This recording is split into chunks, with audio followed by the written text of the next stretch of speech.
I learn that by simply just waiting and noticing what he does and choosing not to interrupt his response, I'm now standing in the moment, softened.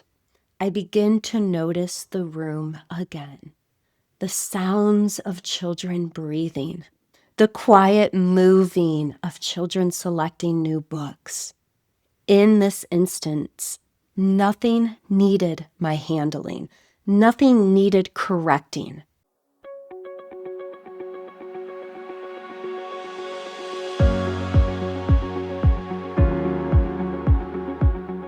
Welcome to Reweaving Systems from Nervous to Regulated. I'm Jana Shalom, educator, system weaver, and our full-time master regulator. This is not a podcast. This is an attunement lab. Here we move through a living sequence, a truth, a pause, a moment of bracing, and a breath that brings us back. We name the nervous system, Shalom, as companion. We name survival responses as intelligent. And we open the sanctuary door from the inside. Nothing needs fixing. Welcome to the sanctuary. Let the weaving begin.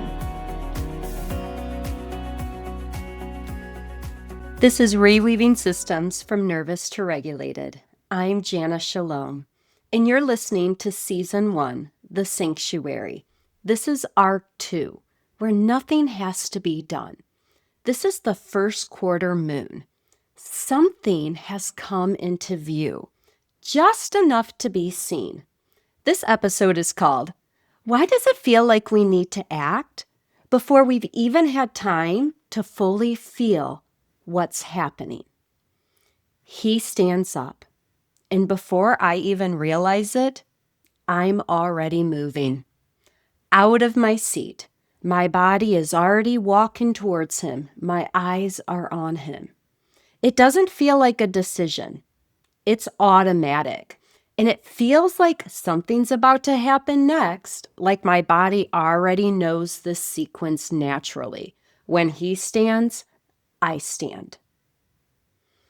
Not through a thought, not through effort, but through something that simply moves with me as I go to support him.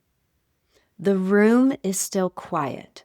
I can hear a soft hum, the sound of children reading quietly together, the small rustling of books as they find the right one. And as he begins to walk across the room, I begin to walk across the room. He moves towards a basket. I move towards the same basket. I know what's inside of that basket. A lotion bottle, one of our regulation tools. I've watched this happen before. One squirt, that's usually how it goes. Sometimes two. But I can feel my body preparing for the part that normally comes next. The reminder, the redirect, the moment of stepping in before too much becomes too much. He picks up the lotion. He gets one squirt. He presses again, and then again, and then again, and then again, and then again. More this time. And immediately, I begin to feel a sensation. There it is. I knew it was coming. The sensation, the pull to correct him, to intervene, to step in, to go to him and to say something, to fix it now. That lands quickly. It lands clearly. It's very familiar. And what's interesting is that it doesn't feel frantic. It feels responsible. It's the responsible thing to do as the adult who's paying attention. Like I'm staying ahead of something. I'm organizing the small moments that need me to organize them before they turn into larger moments. And my body is already aligned with that movement before my thought has even recognized that my body is actually moving. The weight is forward, the hands pressing lightly into the spaces around me. My breath is slightly held without me even realizing it. I'm ready to step in. But underneath that, there's almost no space between noticing and movement. Just this constant readiness to respond whenever the situation needs me to respond. So even though I'm across the room, when I see him and I notice that he stands, my body begins to stand. And when his body is still, I notice my body is also still. Nothing has escalated. The lotion, lots of lotion, is still in his hands. The room is still quiet. My body is still prepared to respond to what usually comes next. But then there's a notice in that in and of itself that, wait a minute, I'm waiting. The pull is there. The sense of movement is there. It's already organizing. It's already telling me what needs to happen next. But before I allow it to take over, something bigger comes into view. Before the mess grows, before the moment gets bigger and it gets out of control, something else is there. I realize my body is leaned forward, ready for action. My energy is in my legs, ready to respond the moment something else happens. It's this feeling of being constantly ready to respond, almost as if there's no thinking between what I notice and what I do next. But this time, something's different. I stay right here, right where I am. The urge to go over to him and remind him that we only need one squirt is still there. It's clear, it's present, it's steady. That's not disappearing. That's not softening. It's just here waiting. And as he pressed the squirts of lotion, what I recognize is he sat down and began to rub his hands together, slowly, carefully, for 20 minutes, because that's how much lotion he took. But as I'm watching his fingers, as he's spreading the lotion across them and in between them, the room is quiet.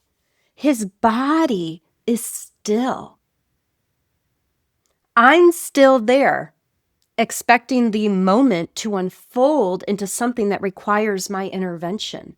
But my intervention is not needed this time because nothing sharp has arrived. He regulates through using the lotion. There's no escalation. There's no urgency.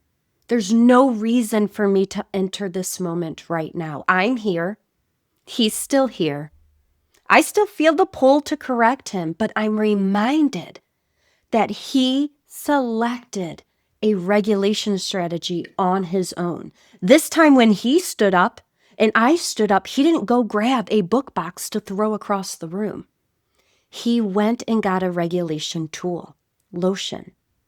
And there's something here that is strangely unfamiliar because I've not ever stood there long enough to notice him actually choose a tool. Normally when he stands, I stand, I go to him, and I interject into the moment.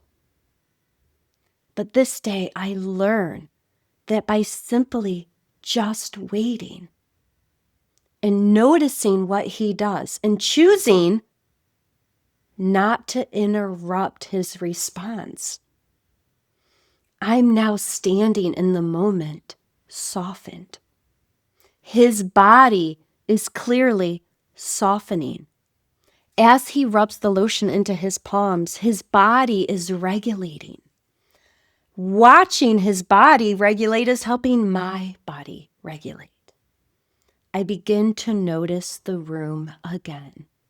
the sounds of children breathing, the quiet moving of children selecting new books. In this instance, nothing needed my handling, nothing needed correcting. The room is holding. The space, that urge to go in and correct him is absolutely there. But now a new awareness is here as well. Nothing broke by allowing him the space to regulate in ways that felt supportive to him. Would I have preferred him to have one squirt? Yes, absolutely. But with the amount of squirts that he took, it took him 20 minutes to get all of that lotion rubbed in. And in those 20 minutes, I watched his body go from overwhelm to back into a more regulated state. Nothing was required here and now. The urge to respond was there, but I remained. He remained. And the loom settles for today. We notice that something is a little bit more visible now, that we can stay here. Even when we have sensations running through our body, that doesn't mean we must respond. Being here sometimes is enough. And as we move into the full moon, something continues in its own way. Our next episode, why does it feel like everything will fall apart if we don't step in? We will thread the next time we are together. Until then, the loom remains, and so do we.